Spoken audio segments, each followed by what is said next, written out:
Creíamos que estábamos en contacto con Martín Rodríguez Yebra, que es periodista del diario La Nación. Ahora sí, ya estamos en contacto con él. Buen día, Martín. Desde San Juan te saluda Sergio Eiben. Buen día. Buen día. Bueno, Martín, hay relación, a ver cómo lo podemos plantear. Hay una relación directa con lo que está pasando dentro del gobierno, las internas, las peleas, las decisiones. Ya vuelve Milei del Estado de Israel en este viaje. Eh, ¿Cuáles son los efectos que se pueden dar sobre la economía argentina? Y estamos viendo que, aunque no sea un año electoral, la política siempre termina complicando la economía, ¿no? Mira, sí, probablemente si este fuera un año electoral sería más complejo Peor, todavía. claro. Eh, Me parece que el gobierno se había puesto unos objetivos que tenían que ver justamente con aprovechar esa tranquilidad del año par para poder hacer, especialmente en lo que es el primer semestre del año, todas las reformas y para empezar a sembrar el camino para que los resultados económicos lo depositen en una autopista hacia la reelección de Milei a partir de los efectos que esas reformas iban a tener, con la tranquilidad de haber ganado las elecciones en octubre, con un Congreso más sólido, con una mayoría más fácil de conseguir.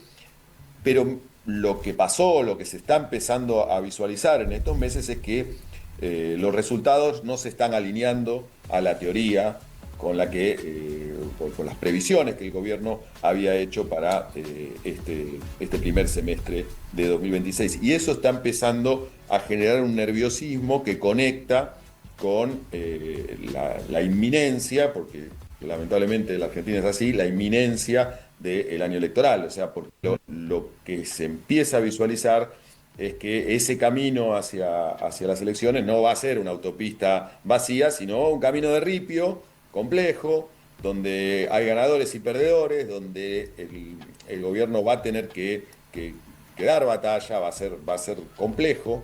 Y quizás no sea con el escenario que había planificado Milei, que por ejemplo incluía que la inflación mensual empiece con cero, como él venía diciendo, en julio-agosto, cosa que ya creo que nadie cree que vaya a ocurrir. Un año en el que el gobierno había planificado 10% de inflación para los 12 meses y ya se lo consumió en 3.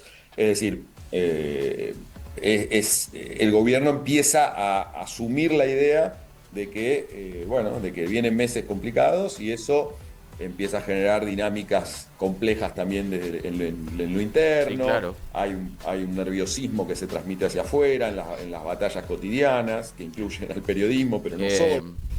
Bueno, creo que un poco es la síntesis del momento que y estamos viviendo. a ver, todo gobierno tiene su narrativa y tiene su impronta y todo esto. Bueno, en el caso de Milei, tuvo una fuerte repercusión su discurso sobre la moral, su discurso con la lucha contra la casta y bueno, todo lo que ha pasado con Adorni.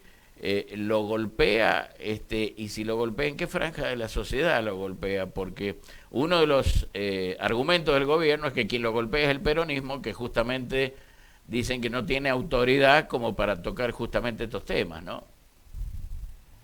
Bueno, para mí eso fue dramático para el gobierno porque golpea en el corazón de lo que fue el pacto moral que Milei Ujú. le planteó a la sociedad desde el principio, ¿no? Cuando él llega, dice, acá venimos nosotros a luchar contra los privilegios, que son los privilegios de esa casta, que son las que nos llevó a la decadencia, nosotros venimos a cambiar eso. Adorni es la figura que representa eso, o sea, por lo menos era el principal vocero de ese Claro, mensaje. de esa lucha, Y no te olvides que entre el 1 de comillas. marzo Milei va al Congreso a decir que lo que viene ahora es elevar la moral al pedestal de la política de Estado, ¿no?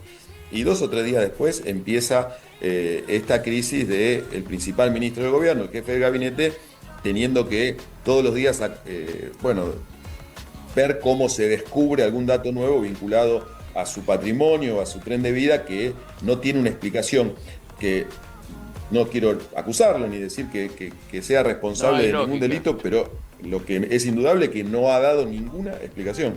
Entonces, un gobierno que deja abierta una crisis de ese tipo, sin haber podido articular un discurso ni defensivo ni aclaratorio, y se esconde en la opacidad de la falta de datos, está corriendo un riesgo muy grande de ahondar esa situación, bueno, por lo menos delicada que hay en lo económico, ¿no? Hay mucha gente que dice, che, eso que me habías prometido, Sí.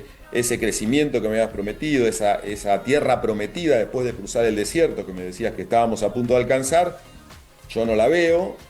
Y ustedes, que eran los que venían a sacrificarse, en realidad se toman un avión privado, cambian de casa, se compran una casa de canto y tienen una camioneta nueva, y no me das una explicación. Bueno, creo que eso está golpeando Fuerte. muy fuerte esa parte del discurso del gobierno. Entonces tenés, por un lado, lo económico, el Milei, que era capaz de predecir técnicamente lo que iba a pasar y que estaba haciendo las cosas exactas que después iban a dar un resultado. Ese resultado no se corrobora.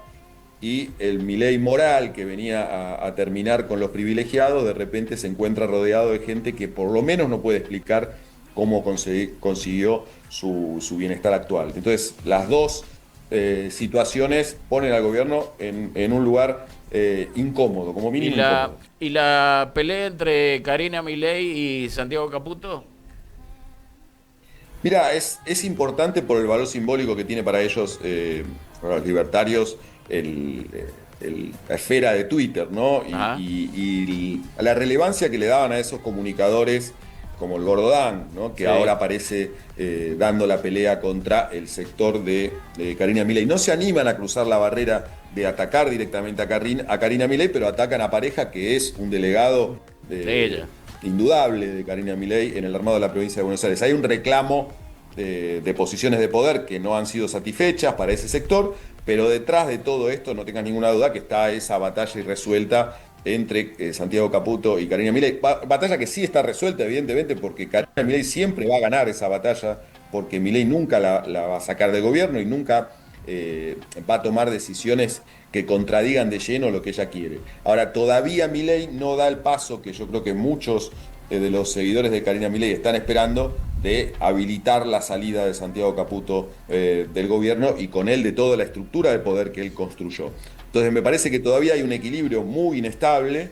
eh, Hay un Milei que decide no tomar partido o hace pequeños gestos cuando él retuitea a Lemoine, de alguna manera está haciendo lo que algunos exageraban, estaba echando a los montoneros de la plaza. Claro. En realidad, lo que vemos es un Milei que no termina de laudar en esa interna, no termina de asumir el liderazgo.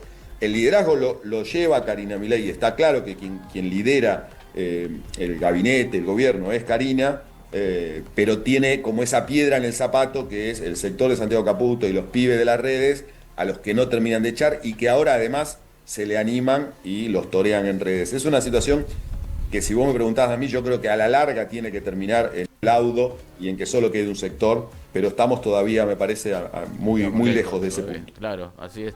Che, y la última. Todo el mundo sabe que el conurbano bonaerense es el corazón de cualquier elección en la República Argentina, ¿no es cierto?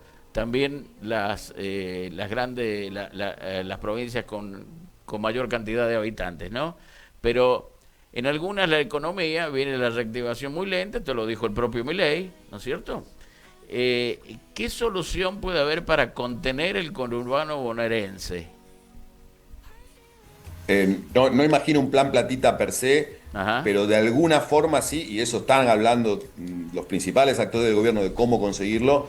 Hay que poner plata en la calle y el gobierno tiene que buscar políticas activas que permitan que haya otro movimiento, y que, sobre todo en los grandes centros urbanos y sus conurbanos, la economía reviva y se active, ya sea por el lado del préstamo, principalmente por el lado del préstamo debería ser por donde tendría que empezar a reanimar el consumo, y si no, otro tipo de políticas activas, no necesariamente, por supuesto, lo que eran los planes platita en el gobierno de Alberto Fernández, pero sí el gobierno tiene que, y tienen claro muchos de los actores, que tienen que empezar a tomar decisiones desde el Estado, porque el modelo tal como está puede ser muy virtuoso a largo plazo, pero el largo plazo primero tiene que atravesar una etapa en la que se corren muchos peligros de situaciones sociales que terminen frustrando ese camino. Y mucho de lo que están diciendo